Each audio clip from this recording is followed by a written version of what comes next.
Suatu hari yang cerah, seorang gadis cantik yang bernama Suminah sedang melakukan perjalanan ke sebuah tempat terpencil. Ia merupakan seseorang novelis yang sedang dalam misi menyelesaikan tulisannya. Jadi agar lebih berkonsentrasi, Suminah menyewa sebuah kabin yang berada di tengah hutan. Suminah terhenti pada sebuah bangunan untuk mengambil kunci dari sang pemilik kabin yang bernama Earl. Suminah mengaku tidak mengetahui jalan untuk menuju ke sana. Oleh sebab itu, setelah menyerahkan kunci, R memberikan petunjuk arah ke kabinnya. Menurut R, sejauh beberapa kilometer, kabinnya hanya dikelilingi oleh hutan dan tidak ada seseorang pun tinggal di sekitar area itu. Suminah kemudian melanjutkan perjalanan dengan mengikuti peta yang diberikan. Namun demikian, Suminah malah semakin bingung. Alhasil, dia memutuskan berhenti pada sebuah pom untuk mengisi bahan bakar sekaligus bertanya. Di situ, Suminah bertemu dengan 3 orang karyawan pom yang bernama Andy, Stanley, dan Johnny. Suminah lantas menanyakan arah yang benar untuk menuju ke arah kabinnya. Johnny awalnya dengan sopan menunjukkan arah yang dimaksud. Tetapi berikutnya dia mencoba menggoda Suminah.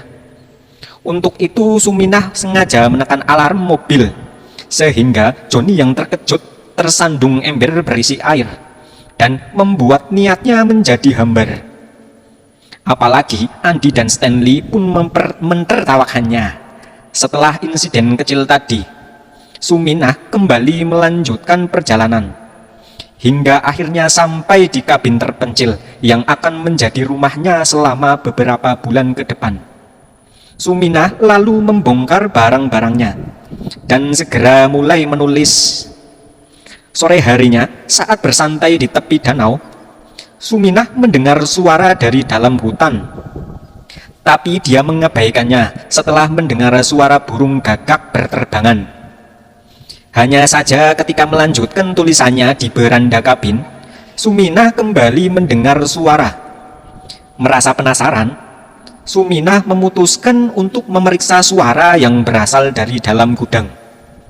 Ia menemukan pintu gudang terbuka, namun tidak melihat siapa-siapa selain sejumlah alat dan tabung berlabel racun. Sekali lagi, Suminah mencoba mengabaikan hal itu dan kembali ke beranda kabin. Sayang, secara tidak sengaja dia menumpahkan anggur, jadi harus mencuci noda di bajunya. Tanpa sepengetahuan Suminah, seseorang diam-diam merekamnya saat hanya mengenakan dalaman. Kan pagi, manakala Suminah jogging menyelusuri jalan di hutan tersebut, dia kembali mendengar suara. Dan ketika menoleh ke sekelilingnya, Suminah melihat sebuah kabin. Mengingat ucapan sebelumnya yang mengatakan bahwa sejauh beberapa kilometer tidak ada kabin lain, maka dengan penasaran Suminah mendatangi. Rupanya ini hanyalah kabin kosong yang tampak telah lama ditinggalkan. Oleh karenanya Suminah segera meninggalkan tempat itu dan kembali ke kabinnya. Saat hendak membersihkan diri, Suminah mendapati air wastafel yang berwarna coklat. Bahkan toiletnya juga tersumbat. Akibatnya hal ini Suminah terpaksa membatalkan niatnya dan segera menghubungi R agar dipanggilkan tukang ledeng. Sialnya, tanpa sengaja Suminah menjatuhkan ponselnya ke toilet kotor tersebut. Jadi harus mengeringkannya dengan pengering rambut. Tak berselang lama, seseorang tukang ledeng bernama Matthew dikirim untuk memperbaiki ledeng di kabinnya. Dan karena terlalu girang, Suminah tiba-tiba mencium Matthew. Di tepi danau yang tidak jauh dari kabin, Andy, Stanley, dan Johnny menghabiskan waktu bersantai, sembari direkam oleh Stanley. Selang beberapa saat, Matthew bergabung dengan mereka untuk memancing. Matthew memberitahu bahwa Suminah menciumnya, tetapi Johnny tidak percaya. Namun Stanley membenarkan hal itu. dengan alasan Matthew yang memiliki masalah bicara dan kekurangan mental ini tidak mungkin berbohong. Pada momen tersebut, Johnny sudah mulai cemburu. Dan kecemburuan itu bertambah ketika Stanley menunjukkan video Jennifer yang dia rekam di malam sebelumnya. Melihat itu, muncullah niat buruk Johnny terhadap Jennifer. Malam hari, Jennifer yang tengah mengerjakan novelnya menjadi kesal akibat ponselnya rusak, sehingga memutuskan untuk pergi tidur. Tapi saat subuh, dia terbangun karena mendengar suara pintu diketuk. Merasa penasaran, Suminah memutuskan keluar, namun tidak melihat siapa-siapa. Saat kembali ke dalam tiba-tiba, apa kayak tikus apa ya? Suara benturan kali ini sontak membuat Suminah terkejut. Dan ketika diperiksa, dia menemukan seekor burung mati di depan pintu, di mana pada waktu yang bersamaan pintu gudang terbuka dengan sendirinya. Untuk itu, Suminah memutuskan menggembok pintu gudang tersebut. Dan begitu kembali ke kabin, Suminah sangat tersentak melihat foto Johnny, Stanley, dan Andy menjadi wallpaper laptopnya. Sejurus kemudian, ketiga pemuda itu merangsek masuk ke dalam kabin. Melihat mereka, Suminah mencoba untuk mengusir dan mengaku telah menghubungi polisi. Sayang, mereka mengetahui ponsel Suminah rusak. Johnny bahkan menyeret Matthew masuk ke dalam kabin, kendati dia tampak tidak setuju dengan tindakan mereka. Karena semakin ketakutan, Suminah memberitahu bahwa pacarnya akan segera tiba. Tetapi mereka tahu Suminah berbohong. Dari situ berbagai pelecehan fisik maupun verbal mereka lakukan terhadap Suminah. Melihat tindakan rekan-rekannya, Matthew hanya meringkuk di sudut ruangan karena tidak berani membela Suminah. Sementara Stanley merekam setiap detik tindakan yang mereka lakukan. Ketika Andy hendak melakukan pelecehan tanpa diduga,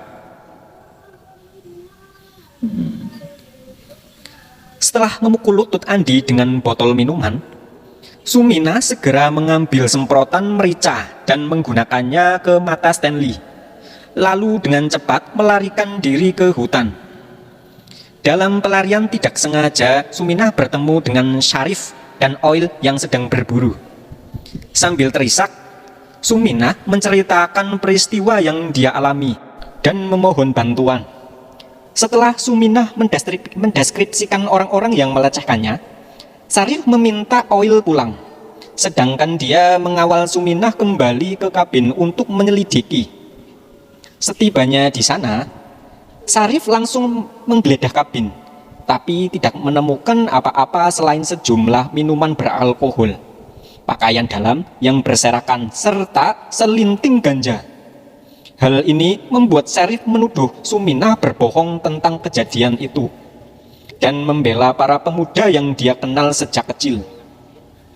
Sharif kemudian menggeledah tubuh Suminah yang tidak lebih dari alasan untuk merabanya.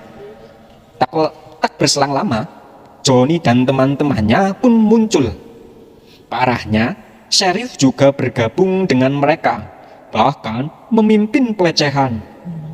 Suminah sempat melawan, tapi sia-sia. Oh, bajingan kalau jebuli ya. Selanjutnya, Johnny melucuti bawahan Suminah dan memaksa Matthew mengambil giliran pertama. Matthew awalnya menolak, namun melihat mereka menyiksa Suminah, akhirnya Matthew setuju.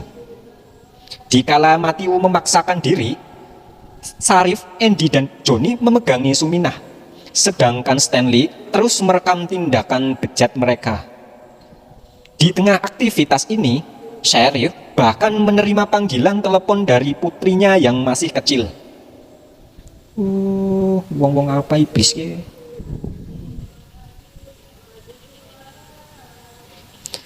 Setelah puas, Matthew mendadak muntah. Saat mereka sibuk mengurusi Matthew, Suminah menggunakan kesempatan itu untuk melarikan diri ke hutan. Malang begitu dia masuk lebih jauh ke dalam hutan, ternyata Syarif dan para pemuda sudah menunggunya. Di sini siksaan yang lebih kejam akhirnya Suminah dapatkan, di mana Andi membenamkan kepalanya berkali-kali ke dalam genangan air. Selesai itu, Syarif pun mengambil giliran kedua dan tidak peduli akan Suminah yang memohon untuk dikasihani. Orang-orang itu kemudian secara bergiliran menggagahi Suminah hingga dia pingsan akibat kesakitan. Setelah semua siksaan yang dialaminya, Suminah pun siuman. Lalu dengan tenaga yang tersisa, ia berusaha bangkit dan berjalan menjauhi kelima bajingan tersebut. Cukup lama berjalan, Suminah akhirnya sampai ke atas sebuah jembatan. Namun ternyata mereka terus mengikutinya. Tak kala Syarif bersiap untuk menghabisi Suminah guna menghilangkan jejak. Dengan cepat dia terjun ke air. Mereka mencoba untuk menunggu Suminah muncul, tetapi dia tidak terlihat lagi.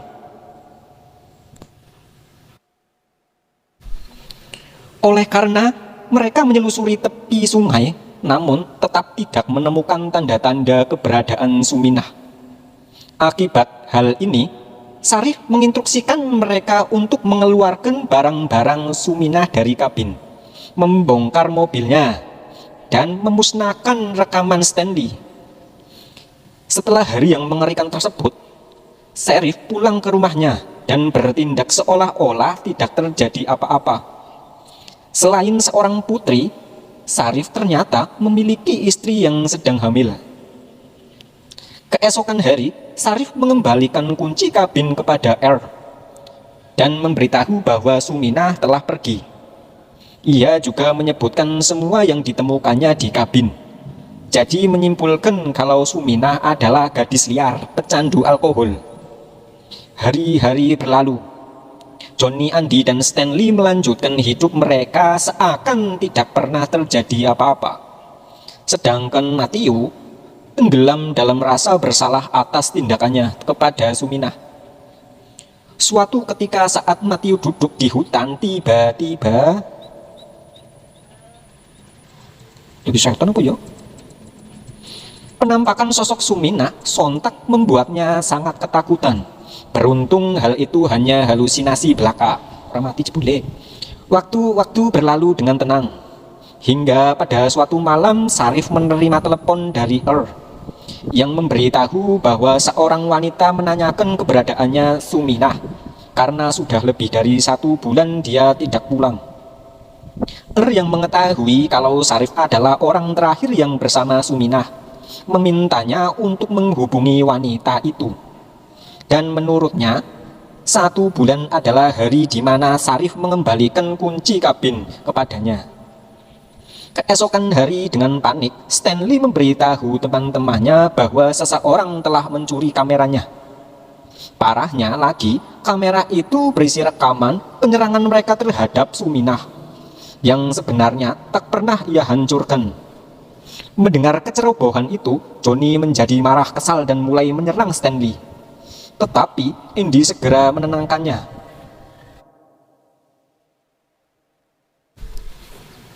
Pada malam hari ketika Johnny sedang menonton TV seorang diri di rumahnya, tiba-tiba dia mendengar suara di pintu. Dan saat diperiksa, Johnny menemukan seekor burung yang sudah mati. Awalnya Johnny tidak menaruh curiga dan langsung menendang tubuh burung tersebut. Namun manakala suara itu kembali terdengar, di mana burung tadi juga kembali ke tempat semula, maka Johnny memutuskan mengambil senjata. Tetapi tetap saja dia tidak melihat siapa-siapa. Akibat suara lagi-lagi terdengar, maka dengan kesal Johnny keluar dan menemukan salah satu sendal milik Suminah. Lantaran melihat semak bergerak, dengan cepat Johnny mendekat hanya untuk menemukan karet gelang milik Matthew. Hal ini membuat Johnny berpikir Matthew telah mempermainkannya. Keesokan hari saat Syarif pulang, sang istri memberitahu bahwa mereka mendapatkan kiriman kaset.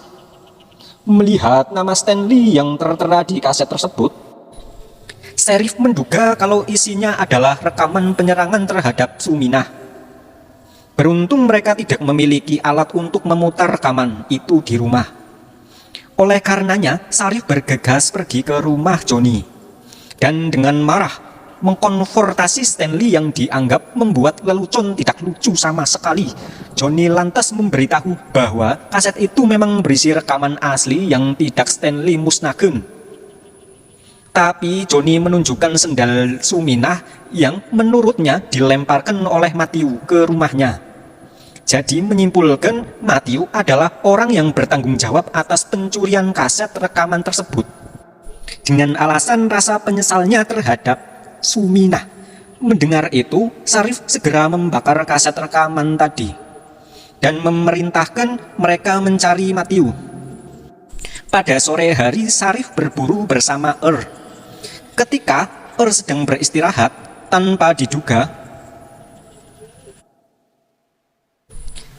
Sheriff menghabisi dia karena khawatir lelaki tua itu menyadari keterlibatannya atas kasus hilangnya Suminah. Pada waktu yang sama, Matthew terbangun di kabin terbengkalai dan melihat Suminah yang tengah duduk di sofa. Matthew merasa lega mengetahui Suminah masih hidup. Jadi segera mendekat dan meminta maaf sembari menangis. Namun Suminah menganggap kata maaf saja tidak cukup, sehingga mengeluarkan tali dan langsung mencekiknya.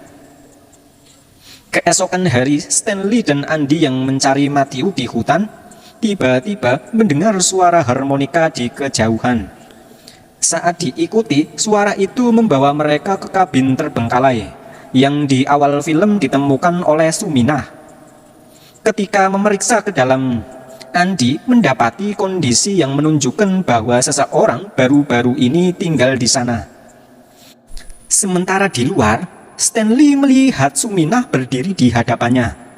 Untuk itu, Stanley berniat menyerang, namun tanpa diduga, syukur jebakan ternyata Suminah telah menyiapkan perangkap beruang yang membuat Stanley terjebak. Mendengar jeritan Stanley, maka Andy bergegas keluar. Naas tiba-tiba kaus. Ulangi. Setelah menghajar Andy, Suminah juga menghajar Stanley hingga tumbang.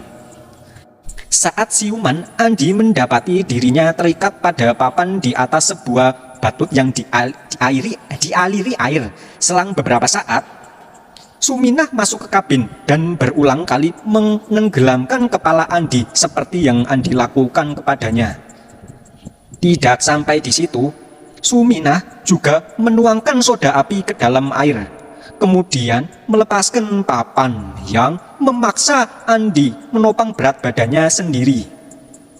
Tak butuh waktu lama, Andy pun berulang kali tercelup ke dalam larutan soda api, hingga akhirnya mati dengan kulit yang melepuh.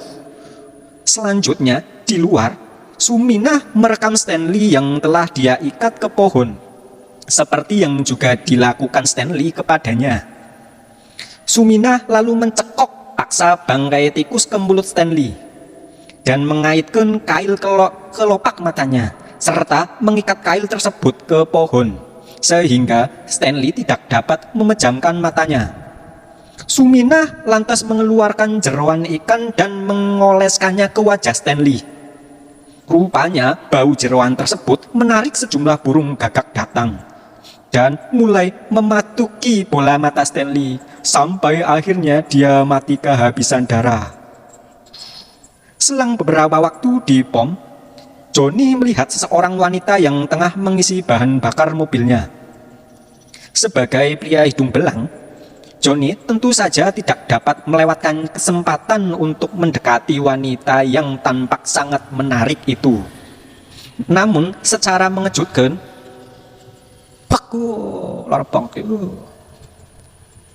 pukulan telak dari wanita yang ternyata Suminah ini langsung membuat Johnny tumbang. Seperti teman-temannya, Johnny siuman dalam keadaan terikat. namun tanpa busana, dan di mulutnya juga terpasang tali kekang kuda. Suminah kemudian mencabut sejumlah gigi Joni, sehingga membuatnya mengompol akibat menahan sakit. Selanjutnya, Suminah mengeluarkan pistol dan meletakkannya di mulut Joni, persis seperti yang Joni lakukan padanya. Sayang Joni malah tertawa, sampai Suminah mengancungkan sebuah gunting rumput dan memotong titik kecilnya, lalu memasukinya ke mulut Joni. Dengan kondisi luka itu, secara perlahan Joni berakhir akibat kehabisan darah. Beberapa waktu berselang, Syarif menerima telepon dari putrinya yang memberitahu bahwa guru barunya sedang berkunjung ke rumah. Saat telepon diserahkan, Suminah yang menyamar sebagai guru ini langsung mengucapkan namanya. Mendengar itu, sontak Syarif menjadi terkejut dan panik. Oleh karenanya, dengan buru-buru Syarif pulang. Malang begitu sampai di rumah, sang istri memberitahu kalau anak mereka diajak pergi oleh Suminah.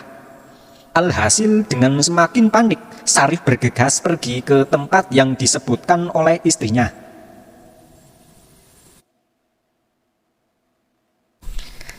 Sampai di alamat, Syarif segera memanggil anaknya, tetapi tidak menemukan siapa-siapa. Akibat hal ini, dengan frustasi, Syarif kembali ke mobil. Namun secara mengejutkan, nemburi jebule. Suminah yang ternyata sudah ada di dalam mobil langsung menghajarnya hingga pingsan. Ketika siuman, Syarif mendapati dirinya terikat di dalam kabin dengan moncong senjata yang masuk ke bagian anus. Persis seperti saat dia menodai Suminah. Suminah muncul dan meminta Syarif membayangkan bagaimana jika anak gadisnya mengalami nasib yang sama seperti dirinya. Sembari berbicara, Suminah juga mendorong laras senjata masuk lebih ke dalam. Suminah selanjutnya mengaitkan tali ke pelatuk senjata dan mengikat ujung tali ke lengan Matiu yang ternyata masih tidak sadarkan diri. Hal ini memastikan bahwa sedikit saja gerakan yang Matiu lakukan akan mengakibatkan pelatuk tertarik. Syarif berusaha memohon belas kasihan demi bayinya yang belum lahir, tetapi Suminah tidak peduli dan memutuskan keluar. Tak lama setelah itu, Matiu sadar dan langsung bergerak sebelum Syarif sempat memperingatkannya. Alhasil pelatuk tertarik dan mengakhiri keduanya sekaligus. Dengan begini, balas dendam Suminah telah selesai, meski tidak dijelaskan bagaimana nasib anak gadis sang Syarif yang ia culik. Oke, terima kasih sudah menonton sampai pada akhir konten ini. Tamat.